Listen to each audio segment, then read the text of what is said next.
এর থেকে পৃথিবীতে বড় কি হতে পারে? যার এক সন্তান চলে যায় ওটার ওয়েটটা যে কত বেশি। মানে ব্যাপারটা না, মানে শুরু থেকেই আমি বাসা থেকে মানে আমার বের হওয়া হয়নি। তো এখানে আমাদের এটা ডেটটা পড়ে গিয়েছিলো, তো এই কারণে আসতে হলো। আর এটা তো অনেক কষ্টের, এতগুলো বাচ্চা। যখন আমার বোনের বাচ্চা কিংবা আমার ভাইয়ের বাচ্চারা স্কুলে যায়, কলেজে যায়, ওদের নিয়ে যে টেনশনটা হয়, তো সেম জায়গাটা যদি ফিল করি, তোরাও তো আমাদের সঙ্গে।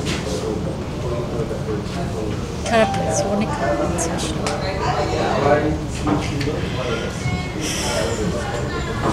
টিচার বলছে এদেশে থাকবো না, ছেলে মেয়ে নিয়ে বিদেশ চলে যাবে।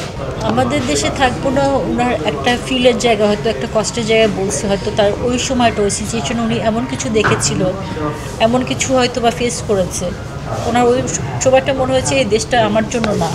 উনি সন্তান হারিয়েছেন।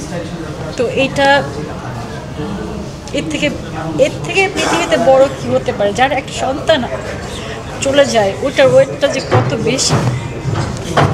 উনি তো এইটা বলেন না যে দুনিয়া ছেড়ে চলে যায়। দেখেন, সাবধানে মারকম, এটা তো আমরা যদি একটু সাবধানতা অবলম্বন করি, চেষ্টা করি, আমার মনে হয় যে সম্ভব হবে। সাবধানতা থাকতে হবে। অ্যাক্সিডেন্ট হতেই পারে, আমি এখন মারা যেতে, ভূমিকম্প হতে পারে, আমরা সবাই একসাথে মারা যেতে পারি, মৃত্যু যে কোনো সময় হতে পারে। একটু সাবধান হয়ে আমি যদি মনে করি যে না আমার এইখানে সেফটি না, সো আমি এইখানে স্টে করবো কেন?